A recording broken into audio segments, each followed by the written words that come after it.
क्या बिहार की राजनीति में अब बुलडोजर मॉडल का एक नया अध्याय शुरू होने जा रहा है। जिस बिहार में बुलडोजर का नाम आते ही सबसे पहले मुख्यमंत्री सम्राट चौधरी का चेहरा सामने आता था, वहां अचानक कृषि मंत्री विजय कुमार सिन्हा का ये बड़ा और सख्त रुख क्यों सामने आ गया। क्या बाजार समितियों की सरकारी जमीन पर सालों से जमे अवैध कब्जों, बिना परमिशन के सजने वाली दुकानों, अस्थायी हाट बाजारों और मेलों पर चलने वाला ये प्रशासनिक चाबुक सिर्फ एक आम कार्रवाई है या फिर इसके पीछे राजनीतिक समीकरणों को साधने का कोई बहुत बड़ा मास्टर प्लान छिपा हुआ है। और सबसे बड़ा सवाल ये कि जब चुनाव का माहौल धीरे धीरे गर्म हो रहा है, तब कृषि विभाग का ये नया फरमान बिहार के हजारों व्यापारियों, रेहड़ी पटरी वालों और करोड़ों किसानों के बीच किस तरह का सियासी तूफान खड़ा करने वाला है। नमस्कार, आप देख रहे हैं वाइवन बिहार झारखंड। मैं हूं आपके साथ निकिता त्रिपाठी, लेकर आई हूं टू द पॉइंट। पूरे मामले को अगर गहराई से समझा जाए तो खबर सिर्फ इतनी नहीं है कि सरकार ने अतिक्रमण हटाने का एक लेटर जारी कर दिया है। बात इससे कहीं ज्यादा बड़ी है। बिहार सरकार के कृषि मंत्री विजय कुमार सिन्हा ने राज्य के सभी अनुमंडल अधिकारियों और विशेष अफसरों को सख्त निर्देश जारी कर दिए हैं कि वे तुरंत अपने अपने इलाकों की कृषि बाजार समितियों का नियमित मुआयना शुरू करें और जहां भी सरकारी जमीन पर अवैध कब्जे दिखे उन्हें तुरंत खाली करवाएं। सरकार का साफ कहना है कि बिना पक्की और जायज परमिशन के किसी भी व्यक्ति, संस्था या प्राइवेट ग्रुप को बाजार समिति की बाउंड्री के भीतर कोई भी दुकान, हाट, मेला या बिजनेस चलाने की इजाजत बिल्कुल नहीं मिलेगी। और कहीं भी ऐसी गैर कानूनी गतिविधियां पाई जाती हैं तो उसे तुरंत ताला लटकाया जाएगा और कानूनी कार्रवाई भी साथ में की जाएगी। अब आपके मन में सवाल उठ रहा होगा कि आखिर अचानक से ऐसा क्या हो गया कि सरकार को इतना सख्त कदम उठाना पड़ा।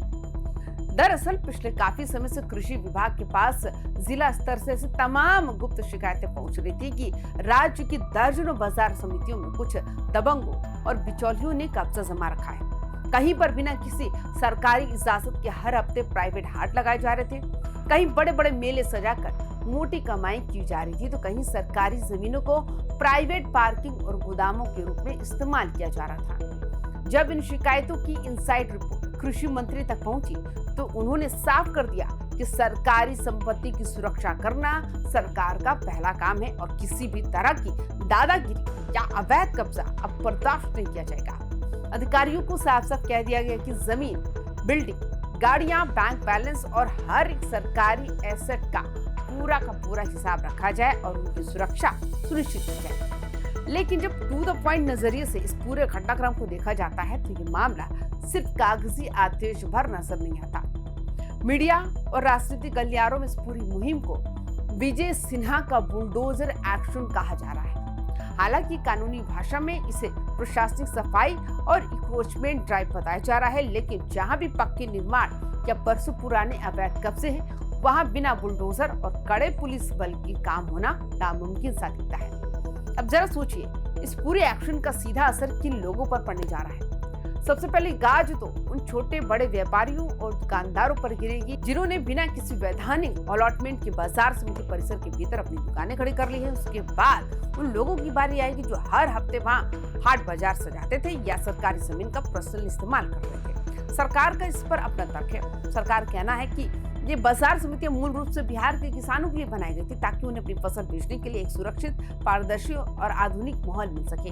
लेकिन जब इन परिसरों पर अवैध कब्जे बढ़ जाते हैं तो असली किसान हाशिए पर चला जाता है और बिचौलिए हावी हो जाती है। इसलिए व्यवस्था को पटरी पर लाने के लिए ये कड़ाई बहुत जरूरी थी। लेकिन क्या बात सिर्फ इतनी है? अब जरा इसके पीछे के क्रिटिकल पॉलिटिकल एंगल को समझिए। बिहार में कानून व्यवस्था, बुलडोजर कार्रवाई और सरकारी संपत्तियों को मुक्त कराना हमेशा से एक बहुत बड़ा चुनावी और सियासी मुद्दा रहा है। उत्तर प्रदेश की तर्ज पर बिहार में भी बुलडोजर वाली राजनीति को एक खास ब्रांड के तौर पर पेश करने की कोशिशें पहले भी होती रही हैं। सम्राट चौधरी के कड़े बयानों और एक्शन के बाद अब विजय कुमार सिन्हा द्वारा कृषि विभाग के जरिए उठाया गया ये कदम ये साफ दिखाता है कि एनडीए सरकार सुशासन और कड़े प्रशासन का एक बहुत स्ट्रॉन्ग मैसेज जनता के बीच देना चाहती है। गलियारों में ये भी चर्चा है कि इस बात को लेकर है कि क्या इस तरह की कार्रवाई से शहरी और कस्बाई इलाकों के उन व्यापारियों में कोई नाराजगी पैदा होगी जो सालों से वहां कारोबार कर रहे थे, या फिर जब असली किसानों को साफ सुथरी और अतिक्रमण मुक्त मंडी मिलेगी तो इसका फायदा सीधे तौर पर सरकार के खाते में जाएगा। अगर प्रशासनिक नजरिए से देखें तो ये बिल्कुल रूटीन और सही कदम लगता है, लेकिन चुनावी टाइमलाइन को देखते हुए इसे पूरी तरह से गैर राजनीतिक मान लेना थोड़ा मुश्किल दिखता है। आने वाले दिनों में सबसे बड़ा सस्पेंस इसी बात को लेकर रहेगा, क्या यह अभियान सिर्फ फाइलों तक सीमित रहेगा या फिर राज्य के सभी 38 जिलों में एक साथ बुलडोजर गरजते हुए दिखाई देंगे।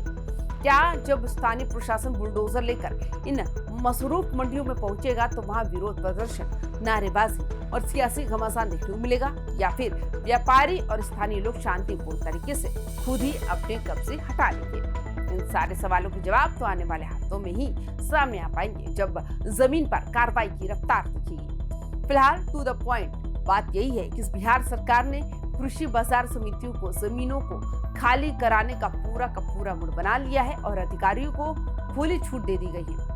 अब देखना ये होगा कि मुहिम धरातल पर कितनी कामयाब होती है और इससे बिहार की राजनीति में क्या नया मोड़ आता है। इस पूरे मुद्दे पर आपकी क्या राय है? क्या बाजार समितियों से अतिक्रमण हटाकर किसानों को राहत देना बिल्कुल सही फैसला है, या फिर सरकार को उन छोटे दुकानदारों के लिए पहले कोई वैकल्पिक जगह तय करनी चाहिए थी? अपनी विभाग राय नीचे कमेंट सेक्शन में जरूर लिखिए और तमाम खबरों के लिए देखते रहिए YBN बिहार झारखंड। नमस्कार।